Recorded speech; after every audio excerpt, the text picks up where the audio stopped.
This is an administration that believes in arms control as if it were an element of theology. We're going to see a fissile material cutoff treaty, a treaty on the prevention of the arms race in outer space, efforts to strengthen how they consider strengthening the Non-Proliferation Treaty, and something called innocuously the Arms Trade Treaty, dealing with conventional weapons.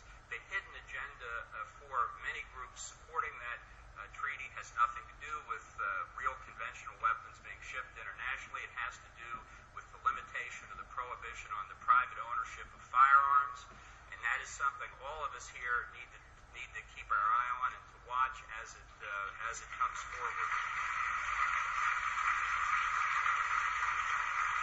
Now, I'm an old arms controller. I know that arms control terminology glazes people's eyes over, but I'm telling you, American national security rests on a strong nuclear umbrella. It rests on strong defenses. We cannot give in on any of these points.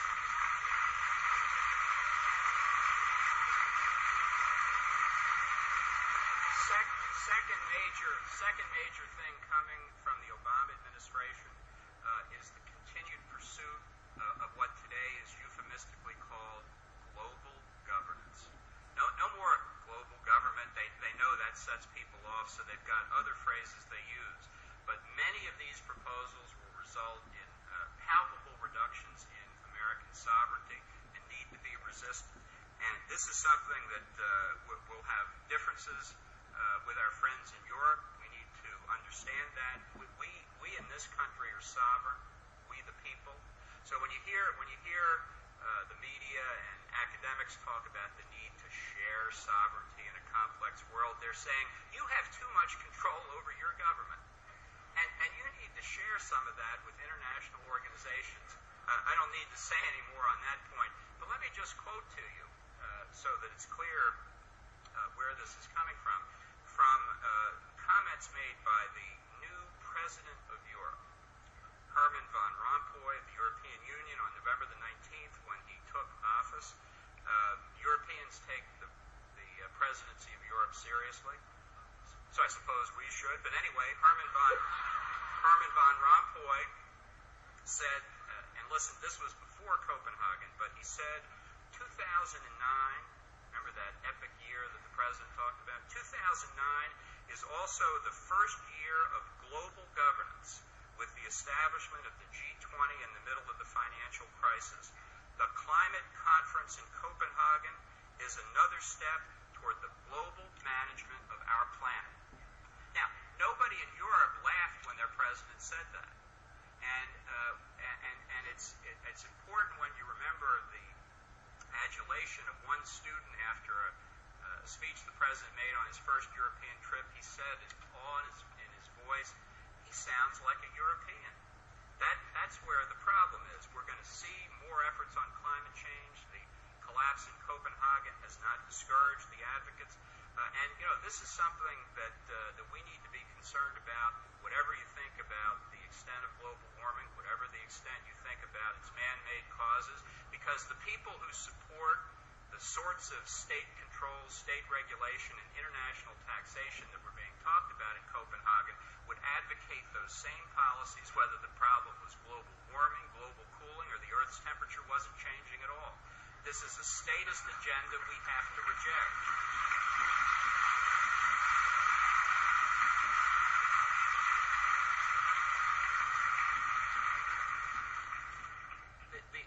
The threats to American sovereignty are going to come in a variety of other areas as well. I foresee at some point that the president will find a way to once again sign the treaty creating the International Criminal Court. Secretary of State Clinton said last year that it was, and I quote, a great regret, but it is a fact we are not yet a signatory to the Rome Statute, which created the court. Again, in the Bush administration, we took the U.S. signature off that treaty, which was a direct threat to American sovereignty.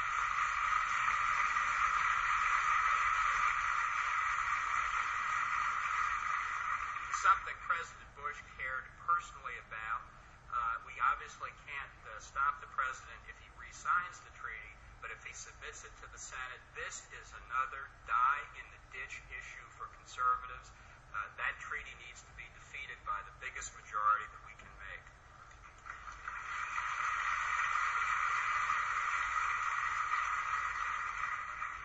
The president has made it clear he wants to see a lot more of American foreign policy run through the United Nations system, and he also wants to see the U.S.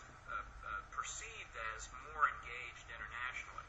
So there are a lot of treaties out there that have withered for a long time. I think at the appropriate moment, the administration will make another effort to get them ratified by the Senate, the UN Convention on the Rights of the Child, the Convention on the Elimination of All Forms of Discrimination Against Women, the Convention on the Rights of Persons with Disabilities. You know, there's a theme here. In the United States, at our federal level and state level, we have dealt with questions of discrimination on the basis of disability and gender and a whole range of issues. We in this room would probably disagree over what the appropriate measures are. There'd be a broader disagreement within the American population as a whole. But you know what? As Americans, we are capable of passing our own laws on these subjects.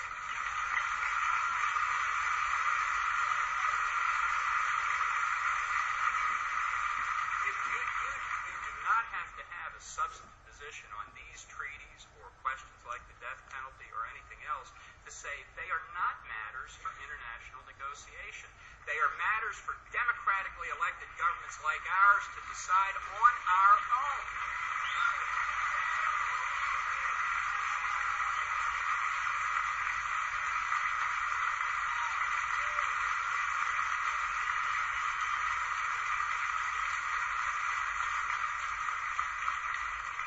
Finally, I could go on with a lot of other examples, but finally one that I know is important is the threat of international taxes.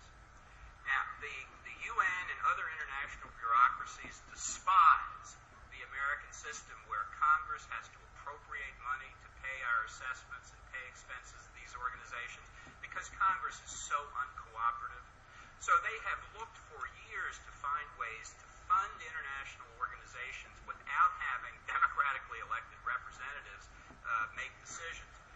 Prime Minister Brown of the United Kingdom is proposing an international bank tax. The French have proposed taxes on international airline tickets. The whole point is that obviously banks and airlines don't pay taxes. You pay taxes, and you would on bank transactions and the purchase of these tickets. It's to get a way of funding, whether it's the climate change organizations, the International Monetary Fund, the UN itself. These various taxes come in complex guises. They're often hidden. Whenever anybody identifies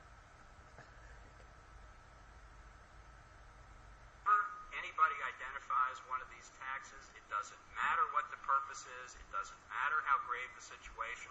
Once the American people lose the ability to determine where they will be taxed, we have lost the revolution, my friends.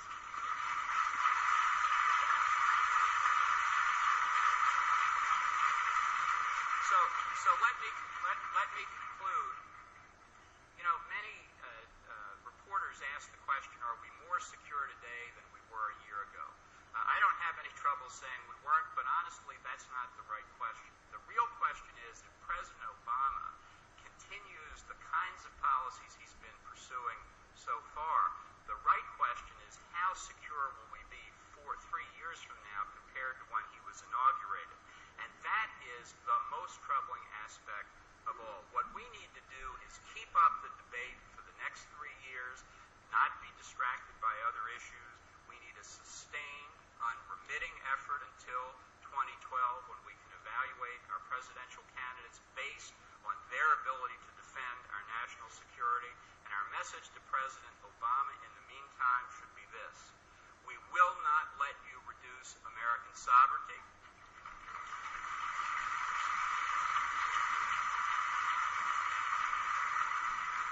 We will not let you make America vulnerable. And as the President's oath of office says, we will prevail over all enemies, foreign and domestic. Thank you.